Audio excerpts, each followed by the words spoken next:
Hello, my name is William Patterson, and I am a former resource specialist in San Francisco Unified School District.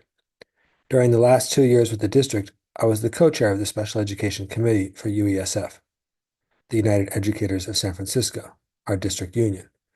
During that time, I spent a summer researching the history of special education staffing.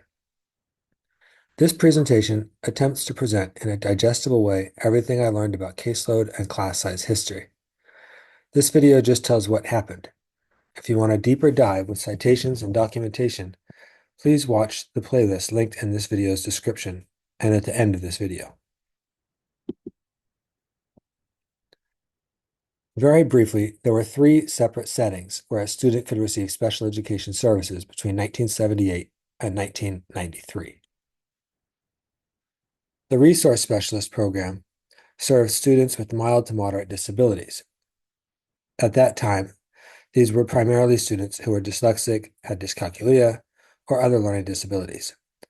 The Resource Specialist Program primarily focused on pull-out remediation in elementary school, then some on work completion and organization skills in middle school, and remediation and transition planning in high school.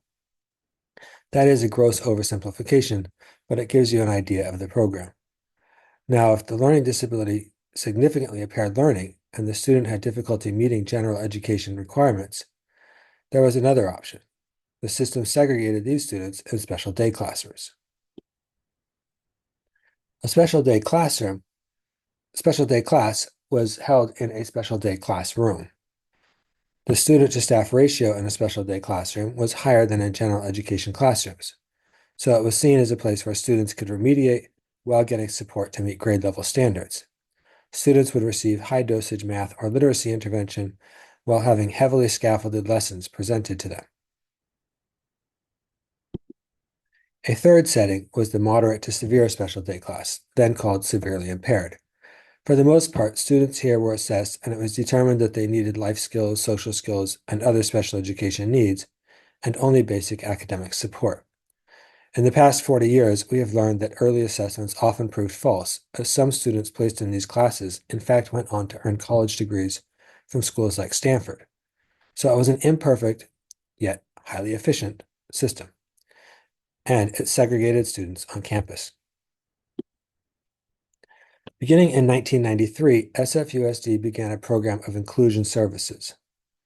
The union was heavily involved in the program's development, as it was driven by teachers and service providers from special education and general education.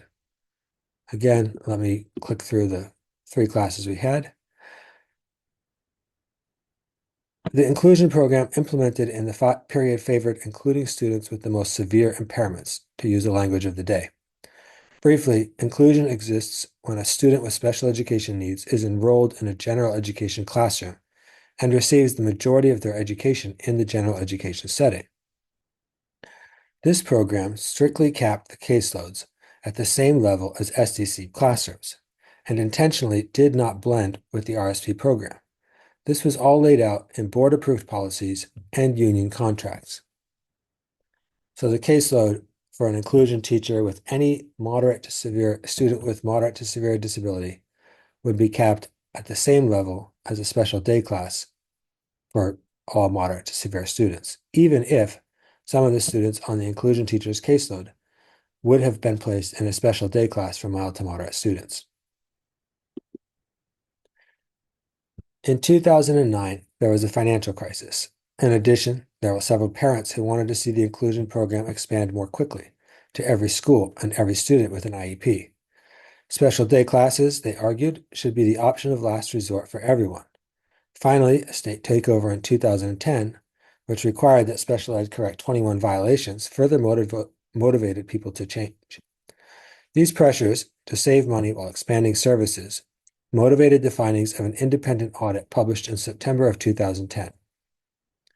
That audit recommended fully blending caseloads for inclusion teachers.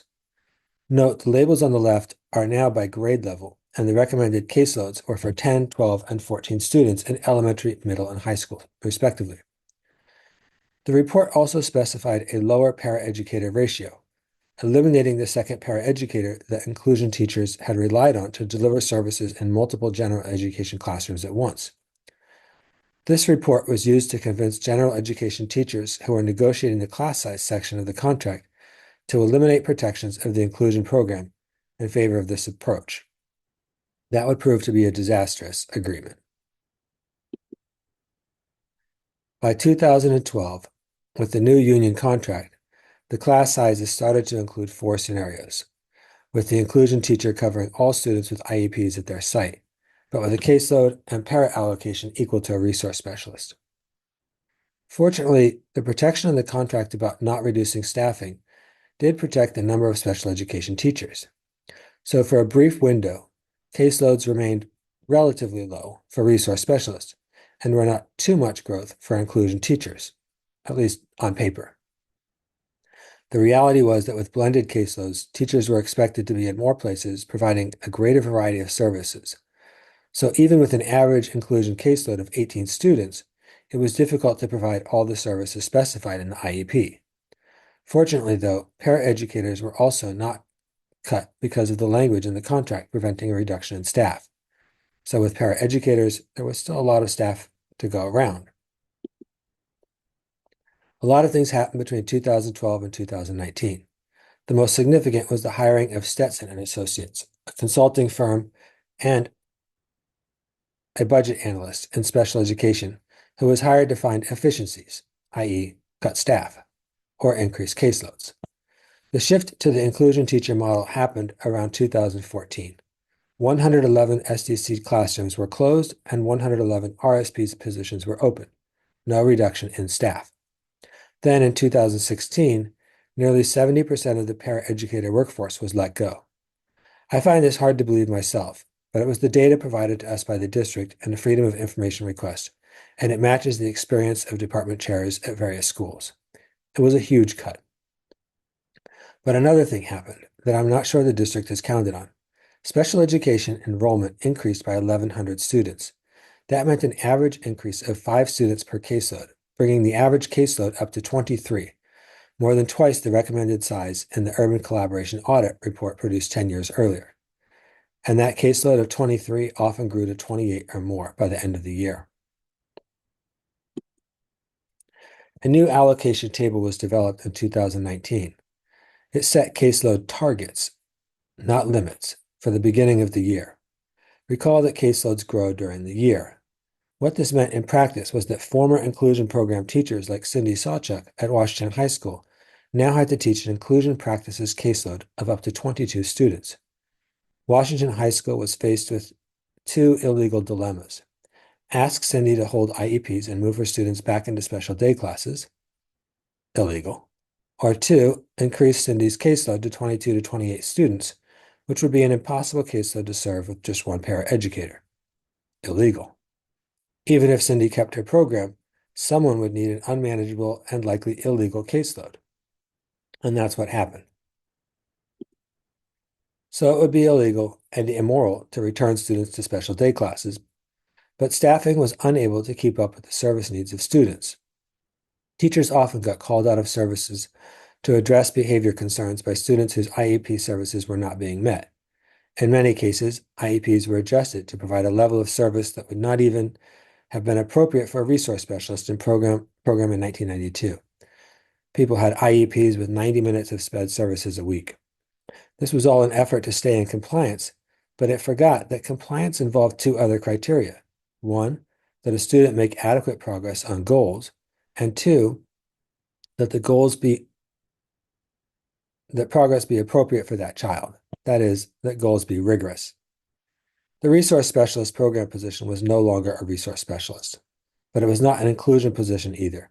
It had become a position weighed down by paperwork, with students with diverse needs and inadequate paraeducator support to provide meaningful services in general education classrooms. I haven't mentioned yet how this impacted general education classrooms. The expectation of inclusion for all advocates was that general education teachers would become experts in universal design for learning and incorporating accommodations and modifications into classroom curriculum. But the training for that, which is quite extensive, was never provided at scale. It was always optional. And even if it had been, paraeducator support would have been required in many situations to implement the modified curriculum with fidelity. And the paraeducators were now gone.